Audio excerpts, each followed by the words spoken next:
Once you've made a decision to purchase one of our concealment mirrors, there's a couple things you need to factor in to determine which length is right for you and which method of opening. For instance, this is our 1450, it's 50 inches long, and this is a sliding, so this option slides open to the left or to the right.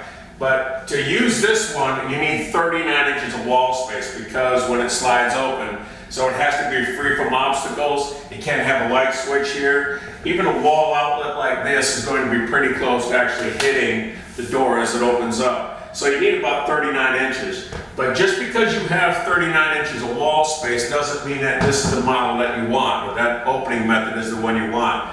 Because it's not 39 inches total wall space. You can't have this side here butted up against the wall. You're going to have to work around the first stud, and in this case, I know the stud is right on this side of the outlet, so it's actually 39 inches from here to here, and obviously we don't have that, so the 1450 slider would not work here. And also, if you look at where that outlet is as compared to where the bottom of this is, you would have to raise this up to a point where you probably don't want a 50-inch mirror. You might want to go with a shorter version like a 1440 or even a 1420.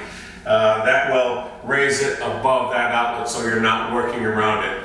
And since you're likely going to have it here, and if you don't have a lot of wall space, you need to, in our case here, I would get the hinged opening, because you can have the hinged opening where it doesn't go against the wall, it'll actually open.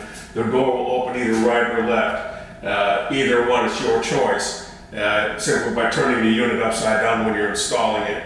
But that is the opening style that I would get for this particular situation.